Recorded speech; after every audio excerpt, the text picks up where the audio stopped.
ಜೇವರ್ಗಿ ತಾಲೂಕಿನಲ್ಲಿ ಪ್ರಸಕ್ತ ಸಾಲಿನಲ್ಲಿ ಮುಂಗಾರು ಬೆಳೆಯು ಅತಿಯಾದ ಮಳೆಯಿಂದಾಗಿ ಅತಿವೃಷ್ಟಿಯಿಂದ ಸಂಪೂರ್ಣ ನಾಶವಾಗಿತ್ತು. ಅದರಂತೆ ಈಗ ರೈತರು ಹಿಂಗಾರು ಬೆಳೆಯನ್ನ ತಮ್ಮ ಜಮೀನಿನಲ್ಲಿ ಬೆಳೆಯುತ್ತಿದ್ದಾರೆ. ಆ ಬೆಳೆಗಳ ವಿವರವನ್ನ ಸಮೀಕ್ಷೆ ಮಾಡಿ ಪಹಣಿಯಲ್ಲಿ ನೋಂದಣಿ ಮಾಡುವಲ್ಲಿ ಅಧಿಕಾರಿಗಳು ವಿಳಂಬ ಧೋರಣೆ ಅನುಸರಿಸುತ್ತಿದ್ದಾರೆ. ಇದರಿಂದ ರೈತರಿಗೆ ಸರ್ಕಾರದ ಸೌಲಭ್ಯ ಪಡೆದುಕೊಳ್ಳಲು ತುಂಬಾ ತೊಂದರೆಯಾಗುತ್ತಿದೆ ಎಂದು ಕರ್ನಾಟಕ ರಾಜ್ಯ ರೈತ ಸಂಘ ಹಾಗೂ ರೈತ ಸೇನೆ ಕಲ್ಯಾಣ ಕರ್ನಾಟಕ ವಿಭಾಗ ಸಂಚಾಲಕರಾದ ರಾಜಶೇಖರ ಚವಡಿ ಆಗ್ರಹಿಸಿದ್ದಾರೆ. ಈ ಕುರಿತು ಸಹಾಯಕ ನಿರ್ದೇಶಕರು ಕೃಷಿ ಇಲಾಖೆ ಜೇವರ್ಗಿ ಅವರಿಗೆ ಮನವಿ ಪತ್ರ ಸಲ್ಲಿಸಿ ಕೂಡಲೇ ಹಿಂಗಾರು ಬೆಳೆಯ ಸಮೀಕ್ಷೆಯನ್ನ ಮಾಡಿ ಪಹಣಿಯಲ್ಲಿ ನೋಂದಣಿ ಮಾಡುವಂತೆ ಸಂಬಂಧಪಟ್ಟ ಅಧಿಕಾರಿಗಳಿಗೆ ತಿಳಿಸಿ ಆದಷ್ಟು ಬೇಗ ಸಮೀಕ್ಷೆ ಮಾಡಿ ರೈತರಿಗೆ ಅನುಕೂಲ ಮಾಡಿಕೊಡಬೇಕೆಂದು ಪತ್ರಿಕಾ ಪ್ರಕಟಣೆ ಮೂಲಕ ಒತ್ತಾಯಿಸಿದ್ದಾರೆ. ಈ ಸಂದರ್ಭದಲ್ಲಿ ರೈತ ಸೇನೆ ಜಿಲ್ಲಾ ಕಾರ್ಯಾಧ್ಯಕ್ಷರಾದ ಸಂತೋಷ್ ಗೌಡ ಜಿ ಮಾಲಿ ಪಾಟೀಲ, ಹಂಗರಗ ಬಿ, ಜಿಲ್ಲಾ ಉಪಾಧ್ಯಕ್ಷರಾದ ರಮೇಶ ಹವಲ್ದಾರ, ಜಿಲ್ಲಾ ಸಂಚಾಲಕರಾದ ವಿಶ್ವನಾಥ ದೊರೆ, ಜೇವರ್ಗಿ ತಾಲೂಕು ಖಜಾಂಚಿ ಮಲ್ಲಣ್ಣಗೌಡ ಸೇರಿದಂತೆ ಅನೇಕರು ಉಪಸ್ಥಿತರಿದ್ದರು.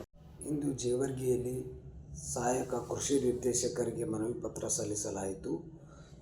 ಏನಾಗಿದೆ ಅಂದರೆ ಮುಂಗಾರು ಬೆಳೆದು ರೈತರು ಹಾಳಾಗಿ ಹೋಗಿದ್ದಾರೆ. ಯಾಕಂದರೆ ಜಾಸ್ತಿ ಮಳೆ ಆಗಿದ್ದರ ಕಾರಣ ಅದಕ್ಕೋಸ್ಕರ ಮುಂಗಾರು ಬೆಳೆಯೋಕ್ಕಾಗಿಲ್ಲ ರೈತರಿಗೆ. ಈ ಸದ್ಯ ಹಿಂಗಾರು ಬೆಳೆಯುವುದಕ್ಕೆ ರೈತರು ಮುಂದಾಗಿದ್ದಾರೆ. ಆದ ಕಾರಣ ಕೆನಲ್ ನೀರು ಎಲ್ಲ ಅನುಕೂಲ ಆಗಿಕೊಟ್ಟಿದೆ. ನಮ್ಮ ಹೋರಾಟದಿಂದ ಕೆನಲ್ ನೀರು ಕೂಡ ಬಿಟ್ಟಿದ್ದಾರೆ. ಆದ ಕಾರಣ ಇವಾಗ ಹಿಂಗಾರು ರೈತರು ಬೆಳೆಯಲು ಮುಂದಾಗಿದ್ದಾರೆ. ಪಾಣಿಯಲ್ಲಿ ತಿದ್ದುಪಡಿ ಆಗಬೇಕು. ಏಕೆಂದರೆ ತೊಗರಿ ಹತ್ತಿ ಅಂತೇಳಿ ಪಾಣಿಯಲ್ಲಿ ಬಂದಿರುತ್ತದೆ. ಆದ ಕಾರಣ ಪಾಣಿಯಲ್ಲಿ ತಿದ್ದುಪಡಿ ಆಗಬೇಕಂತೇಳಿ ಕೃಷಿ ನಿರ್ದೇಶಕರಿಗೆ ಮನವಿ ಪತ್ರ ಸಲ್ಲಿಸಲಾಯಿತು. ಅವರ ಪರವಾಗಿ ಪವನ್ ಕುಮಾರ್ ಸವರ್ ಅವರು ಮನವಿ ಪತ್ರ ಸ್ವೀಕರಿಸಿದ್ದಾರೆ. ಸಮಸ್ತ ರೈತ ಬಾಂಧವರು ಯಡ್ರಾಮಿ ತಾಲೂಕು ಹಾಗೂ ಜೇವರ್ಗಿ ತಾಲೂಕಿನಿಂದ ರೈತರ ಪರವಾಗಿ ವಿನಂತಿಪೂರ್ವಕವಾಗಿ ಕೇಳಿಕೊಳ್ಳುತ್ತೇನೆ.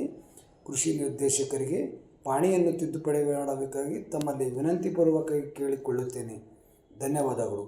ಕರ್ನಾಟಕ ರಾಜ್ಯ ರೈತ ಸಂಘ ಹಾಗೂ ರೈತ ಸೇನೆ ಕಲಬುರಗಿ ಜಿಲ್ಲಾ ಕಾರ್ಯಾಧ್ಯಕ್ಷರು ಸಂತೋಷ್ ಗೌಡ ಜಿ ಮಾಲಿ ಪಾಟೀಲ್, ಹಂಗರಗ ಬಿ.